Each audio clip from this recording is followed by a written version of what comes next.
Hi everybody, this is a screencast on this week's homework, which is to validate using the DOM, the Document Object Model. So what I left you with was simply, let me make sure that I have the right section here, is this test.html, which is a console.log at the bottom here, and here you see HTML collection. So if we know that this is a collection, all we need to do is loop around the element's lengths. So the first thing we need to do is add a either a onSubmit would be good, and a return, because we need to return the function itself. Now I can call it like validate form or something like that. Okay, so that's the first section. Okay, and now the function validate form like this would be called. So right now I can go like this, and then I still need to return false to make sure the form doesn't get submitted. So let's run this now. Now we're at test, and I can go ahead and hit enter, and it went with the get method and actually gave an error there. So what I'm going to do is to console.log forms. We'll make sure that we return false. I'm going to just bang this out a little bit. This was the forms that we gave out earlier, and I just want to make sure that we remove the ability to go and pass those values. So this is onSubmit. Actually, let's do onClick, because the submit button, the onClick would be better. The submit needs to be applied to the form, not to the button. And that's why that was a mistake. But let's go to hit enter me, and now you see we're looking good. So I'm going to go ahead and click console.log here on the forms, and we can click that. So now I still see my collection. So the idea is to loop around each one of these sections, okay, and see if its value is empty. So what we're going to do is, here's the value, enter full name. That in this case, so what we can do is do a for loop on this around every element on the page. So var I equals 0, as long as I is less than the document.forms 0.elements .length. Because document form elements.length, that would be the value of how many elements there are. There should be, let's count them so we know. We got 1, 2, 3, 4, 5, 6, 7, 8, and then 9 for the button. So it would be 9. And what we can do is actually log each element as we work through this. So I'm going to do console.log, and then we can do elements .i.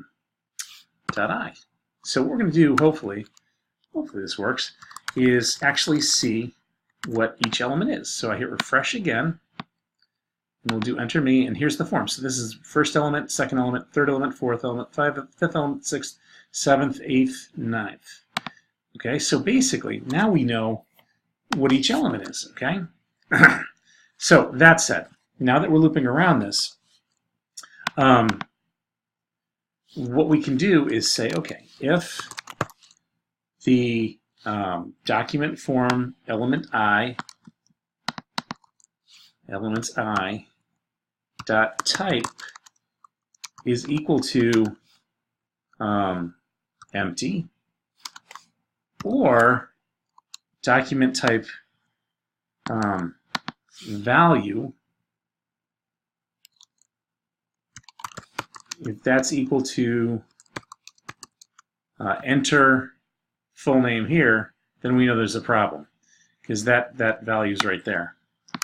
So basically, if that is equal to enter full name, we know that nothing got submitted. Okay, so we're saying if either one of these are bad, we are going to test those values and then respond. So what we can do is have a var called message, something like this, equals, and we'll declare it, and then inside here what we can do is say, okay, well, let's get the name field for that. So var field name equals, and everything you need here, it can be dynamic. So here's the dot name, and now I can say message plus equals, please enter your, and then do a plus, and do field name. Okay, and then down at the bottom here, we would return false, because this section is a problem, right? So we're basically looping through everything. This closes the condition, this closes the for loop, this closes the function. So I don't need this return false down here anymore because it's going to return false there. And at this point I can say, all right, let's do alert message. Something simple like that. Okay, and now we can run a test on it. So we'll hit this, and we'll hit enter, and we say, please enter your full name, because we took the name field from that, but we did it dynamically, okay? And we can go even further here and go alert message, and then alert forms element dot focus, okay? And now when I hit refresh like this, I can do that, and hopefully my cursor goes in there, and it does, so the user can go right back. So that's an easy way to do that one. The second thing is we have to write conditions for each type. So let's say this is for if the type is equal to radio. And I know this because when I started messing around with this, I logged type so that I can log the type of each one. And so there's going to be a condition for radio. There'll be a one for checkbox, and there'll be one for select, which is actually select one, which is kind of odd, but this will be select dash one. Okay, so these should all be, and then the next one is text area, so we'll do one for that too. Is text area. So basically, the radio buttons, what we need to do is have a toggle and loop around each one of those sections. Okay, so what we'll do is say we'll start it at radio equals false, radio group equals false. Okay, and then we'll loop around each one of these radio buttons. Okay, and then we'll test to see if it's false. So I'm going to actually copy and paste my answer from another section here, and here we see this right here, and what we can do is just alert this section. So what I'm going to do is copy and paste this and go over the code. So message again would be equal to, let's call this radio message, and this is equal to that name. It's only if the type is element, and now we need the number of elements of that name field. And this is why it's so difficult, but don't worry, I'm going to be very kind when it comes to grading on this. I realize how challenging it is. It really is hard. But my goal is to get you in a short time to be thinking dynamically, because it really looks good in a job interview. Because if you are the person who, let me make sure that I do this right. So var elements, here we'll do var radio message. But if you go walking in with this in your code snippet library and you get to the front end portfolio class with me, you're going to look great, because we try to be as dynamic as possible. Now granted, I told you not to change the HTML. This really should be a placeholder. So that would make it a little bit easier. So that assumes that the guy who did the HTML is a little bit off, but this is radio message. All right, so basically what we're doing is we're getting type radio. We're finding the name field, which in this case is gender, and we're going to loop around each one of these, okay? So for each one of these elements, if LMJ checked is equal to true, radio group is equal to true, okay? So I'll go back to radio group is equal to false, which I had, but I kind of equals false. And then if it's true, then we wouldn't even run this condition. So basically it's saying, we'll just alert this.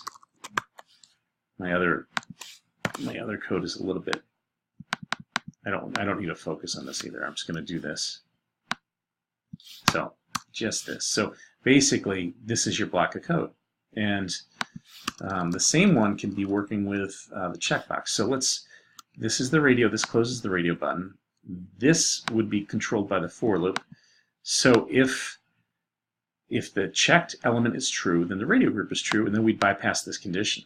Okay. So for each one of these, we got to make sure that's the for loop, and then this would close that section. So now let's try it. So I'm going to go to test, and we'll enter the full name so that first section doesn't go bad. But now I do this. Please select, and it says we need to get the name field for this, the gender. So please select your, and the message you see is radio message here. I didn't want to use the same message var. So now I'm clicking OK on this, and I still want it to return false, but we'll go ahead and go back to this and back, test. There we go, test right here. And now I can click, something like that, and enter me. It says, please select your gender. Great. So once I do this, it should return false. So let's return false in that. So the checkbox is going to be very similar. And then the select one will just be the value. So like I can copy, if actually the type wouldn't be empty, it's if the type is equal to, the value is equal to empty. That would be the top. But down here I can work with the checkbox now, and I'll just copy the checkbox section over here. And as you see, I have message check, and this is going to be very, very similar. So I'm working my way down. The select one and text areas are going to be very easy.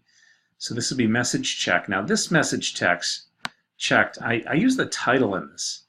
And the reason I use the title is because, actually I could do name, it would be hobbies like this. So let's just do name. But because the name field has these brackets, and those brackets are built for a server-sided scripting language.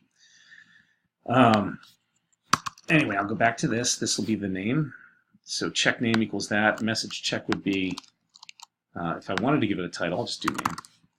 And the check element would be getting that name and finding the length of that. So this will be, we'll loop around the length on this. And if the checkbox group is like this, we would make it, again, var checkbox group equals false. And we'll have to make that case sensitive. So if it's false, we're just going to alert, please alert like this. Please select your message check. So basically, we're looping around each of these members of the checkbox group. And the second one of them turns true, or is checked, we're going to make that checked, okay? So this would close that, and then I can alert, and then we'd be good with that. So I'm going to go back to my form real quick, and go back to this, and I've got to make sure I return false again. So in this case, we're going to return false,